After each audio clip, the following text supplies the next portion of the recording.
Sí, Te perdona, decía interrumpo. que la ciencia es siempre el conocimiento, ¿sí?, que se comprueba a través de un método que conocemos como el método científico, que es a través de la observación, ¿sí?, el planteamiento de un problema y luego una hipótesis para saber el mecanismo de cómo funciona este problema y cuál es su solución. Luego de la hipótesis, pues viene la comprobación a través de la experimentación y finalmente se genera una teoría o ley. Ese es el método científico.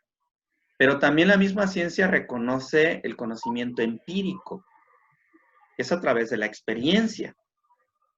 Y el chamanismo es un conocimiento empírico, experiencial, en un 90%, más que la parte de comprobación. Y finalmente se colapsa en el punto en el que dices, esto es falso o es verdadero. Pero tanto el conocimiento empírico como el conocimiento científico son verdaderos, no son falsos. ¿Por qué? Se puede Porque el unificar, ¿no? conocimiento empírico te permite ser práctico. Vaya, que tanta ciencia necesita una madre para darle de comer a su hijo, el recién nacido. Pues es Ahí estamos experiencial. hablando como de sabiduría originaria, ¿no? Así Quizás, ¿no? es. Me suena a mí, ¿no? Entonces, Algo como no de la tripa. necesitas experimentar para saber que tu bebé tiene hambre. El bebé se pone a llorar y tú sabes inmediatamente y lo intuyes que tiene hambre o que algo le pasa. Existe una conexión más allá de lo físico con la madre que va a entender perfectamente qué está pasando, como en los aspectos que tienen que ver con la estima, con el amor. No son situaciones que dependan de un conocimiento científico y mucho menos de una mecánica de pensamiento lógica. El amor nunca es lógico. Entonces, Sí, pero me lo que parece que la hemos... intuición está ahí, está como la hermana menor, ¿no? De toda esta historia, como que no se la valora en la medida que debería de valorarse la intuición, ¿no? Es como, bueno, esto es lo que tú dices, no es algo mágico, bueno, cada uno lo de una manera, no es algo que se pueda medir, que se pueda sopesar, pero es muy Mira, importante. te voy a compartir una experiencia que esto fue real. Habíamos una, dos, tres, éramos cerca de 3 ingenieros. Estábamos en una habitación discutiendo de por qué la cafetera no funcionaba, ¿sí? Y todos estábamos teorizando en torno a cuál podría ser la posible falla que no nos permitía consumir café. Todos queríamos café, pero la cafetera, según nosotros, no funcionaba. En eso llega la directora, ¿sí? Y dice, ¿qué pasó? Dice, es que la cafetera no funciona. Y entonces ella, sin decir absolutamente nada, se acercó a la cafetera, la conectó, le puso agua, le puso café, ¿sí? Y simplemente apretó el botón de encender. Y la cafetera funcionó. Y en menos de un minuto ella ya tenía un café en la mano. Y dice, ¿por qué nunca checaron si la cafetera funcionaba o no? Y bueno, todos nos reímos, ¿no? Porque estábamos teorizando. Y dice, si esa es mi esperanza con 3 ingenieros que no pueden comprobar si una cafetera funciona o no, pues imagínate en qué manos está la compañía, ¿no? ¿Me explico? Sí, sí, sí. Entonces, muchas veces así pasa en la ciencia, ¿sí? Ya. Y yo como técnico te puedo decir que muchas veces nos llega a pasar que una máquina no funciona, desarmas la máquina, la vuelves a armar, no funciona, la vuelves a desarmar, la vuelves a armar, no funciona, y al final te das cuenta que el cable de la alimentación de la energía eléctrica no está conectado. Y no es la mecánica de la máquina, sino simplemente la alimentación de energía. Vaya, no está enchufado.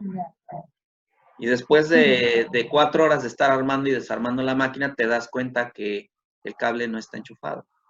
Entonces son principios básicos de observación y que la experiencia te aporta precisamente un poder de discernimiento respecto a la realidad.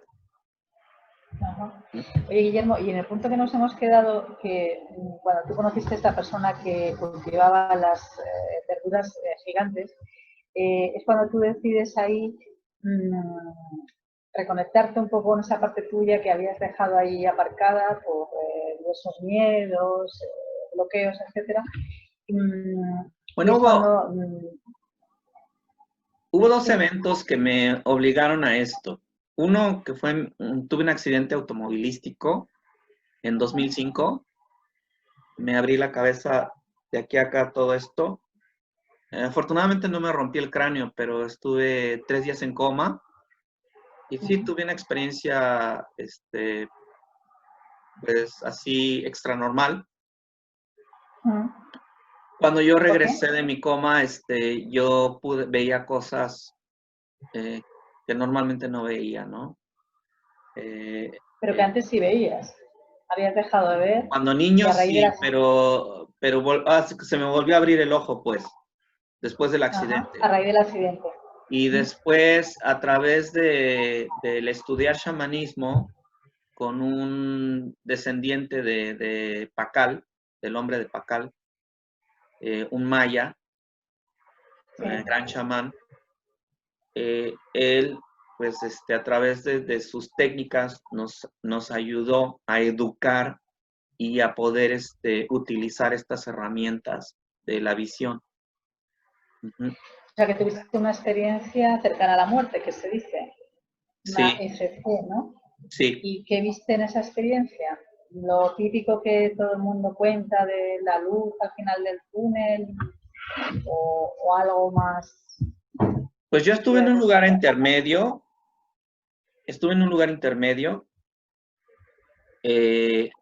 Donde obviamente todavía no entras al túnel. Es como una sala de espera. Y llegaron 2 entidades, se me manifestaron, y a través de un lenguaje que yo nombro teleexperienciamiento, que es un lenguaje más avanzado que la telepatía, porque no solo te transmiten pensamientos, sino también experiencias. A través de este teleexperienciamiento, estas 2 entidades me hablaron y me dijeron que no era mi tiempo, que tenía que regresar. Obviamente te disgustas porque en tu vida no has experimentado tanta paz y tanta quietud. Y nada te duele, todo es perfecto. Entonces no quieres regresar. La verdad no tienes la más mínima intención de regresar. Pero cuando te dicen que no hay paso, que tienes que regresar, pues bueno, finalmente lo tienes que admitir, ¿no? Entonces ya, pues sí tuve una experiencia paranormal ahí porque yo iba con una amiga y sus niños, eran tres de sus niños que íbamos en la parte del auto de atrás. Y yo no sabía qué había pasado con ellos. Cuando yo estaba en mi experiencia, yo pregunté qué había pasado con ellos, me abrieron una especie de screen, de monitor, y me mostraron a mi amiga y me mostraron a sus 3 hijos. Con su cuellera y me dicen, ¿están bien? ¿No les pasó nada? Y las gracias. Y curiosamente, cuando desperté y la contacté, pues estaban bien y no les había pasado nada. Y fue un accidente muy aparatoso. Era un accidente, me decían los policías federales, porque fue un accidente en carretera. Me decían que ese accidente mínimo era de un muerto. Y afortunadamente no hubo decesos en ese accidente. El más dañado fui yo. Entonces, tuve 3 operaciones en la cabeza, de cirugía pues, desde reconstructiva hasta cirugía normal para limpieza. Y afortunadamente, pues no he tenido secuelas del accidente más que la apertura de la visión, de poder ver cosas nuevamente fuera de lo normal.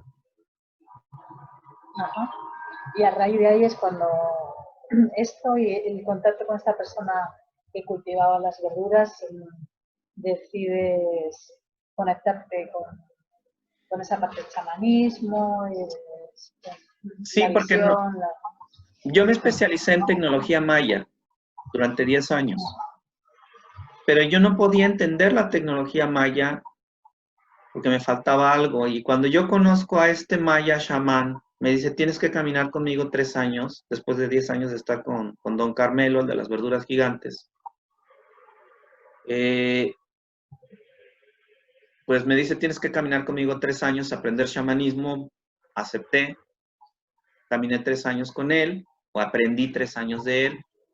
Tuve experiencias muy fuertes dentro del chamanismo y bueno, Por pues ejemplo, finalmente pude entender el principio de la tecnología maya, cómo funciona y por qué funciona. cuando te refieres a experiencias que te marcaron dentro del chamanismo, un ejemplo, por poder poner uno. Pues mira, por ejemplo, el hecho de someterte a experiencias que te llevan al límite de tu existencia.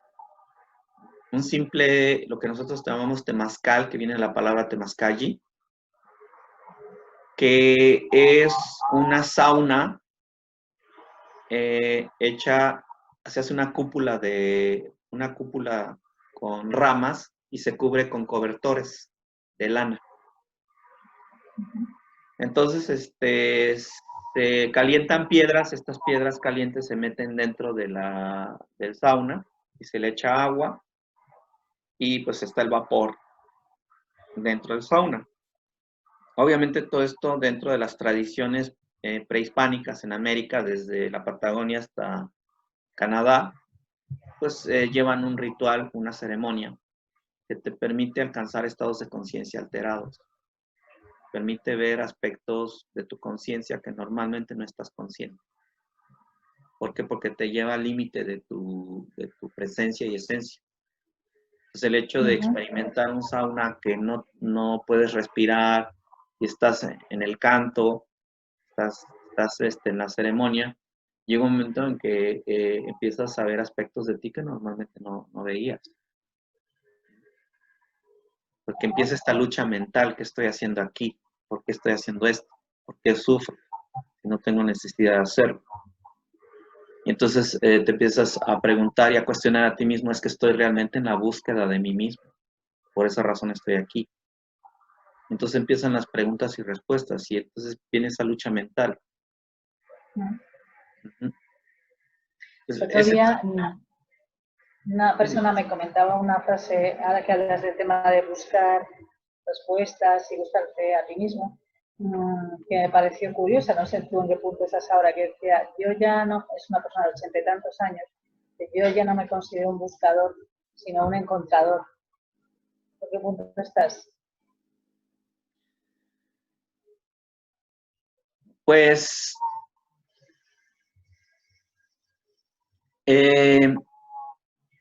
¿cómo te podría decir? Yo podría decir que mi flor se ha abierto y ha sido germinada. Entonces, estoy en el proceso de madurez. Entonces, he adquirido muchísimo conocimiento.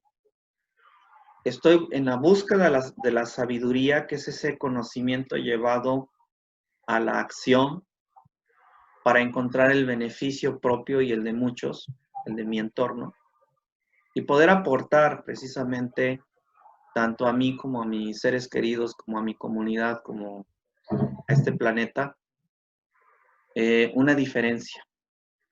Y ese proceso le llamamos trascender. Entonces, más allá de lo que se pueda poseer, más allá de lo que se pueda conocer, más allá de la fama y de la capacidad del ser, pues está precisamente el poder madurar un concepto, un propósito, y poderlo trascender. Es decir, que impacte a mi medio y a la civilización. Y obviamente para un beneficio mayor y para poder expandir la semilla de la vida como la conocemos. Entonces, finalmente, mi propósito está en la vida y en apoyar la vida.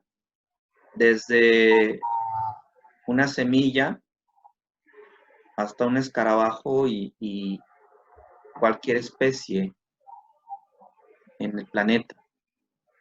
En los 4 reinos, ¿no? En el reino mineral, en el reino vegetal, en el reino animal y en el reino de luz. El reino de luz es el reino de la conciencia. Entonces, yo he llegado a ese punto en el que no me queda más que expandir la conciencia aceptando y la vinculación con la conciencia de otros. Es encontrar ese equilibrio de vive y deja vivir. ¿Explico? Entonces siento que nuestra civilización en este momento está en un cenit, en un punto crítico, en el punto más alto, que puede sostenerse linealmente o de repente, pum, empieza a decaer. Y es obvio que estamos decayendo, ¿no? Entonces, estamos en un punto crítico de la civilización en el que podemos aportar a las nuevas generaciones alternativas que puedan permitirle tener opciones a la civilización para seguir existiendo o definitivamente para extinguirse. Entonces yo estoy ya en ese punto de que quiero obviamente aportar, que quiero trascender, que quiero, pues dentro de mi maduración el compartirla, para poder abrir espacios y formas, pensamiento que le puedan permitir a las nuevas generaciones encontrarse a sí mismos. Porque la clave no está en copiar o asimilar una filosofía o una forma de pensamiento o un conocimiento ya establecido. Eso lo hace cualquier máquina, cualquier robot, cualquier inteligencia artificial lo hace. Lo que nos hace ser humanos es precisamente encontrar quiénes somos. Que es esa parte de reconocernos, ¿sí? En que somos únicos e irrepetibles, pero que al mismo tiempo somos seres que estamos conectados hacia adentro y hacia afuera. Y esa vinculación que nos permite coexistir con todo el medio es lo que realmente conforma nuestra conciencia y esencia en la presencia del ser. Entonces, me gusta mucho esa frase para definirme. Me gusta mucho esa frase que viene de un libro de conocimiento que hizo un doctor en física que mezcló mucho la filosofía con la ciencia, que dice, ¿quién soy yo más que polvo de estrellas, más luz atrapada gravitacionalmente? Me gusta mucho esa definición. Entonces, si alguien me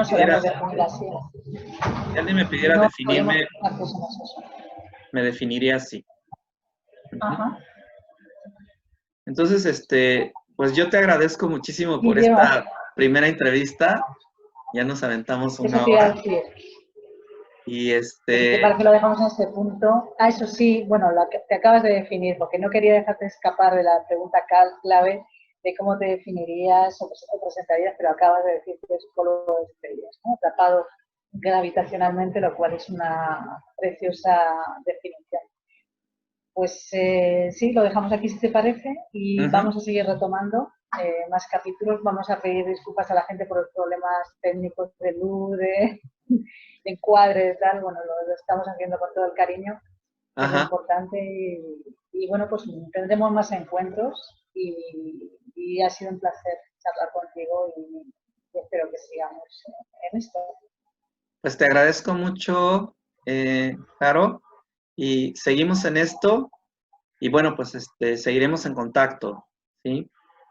El mayor de los propósitos para todos y pues que estén bien. sobre todo. Eso es. Hasta luego, Pues entonces. muchas gracias, Guillermo. Hasta la próxima. Hasta la Nos próxima. vemos pronto.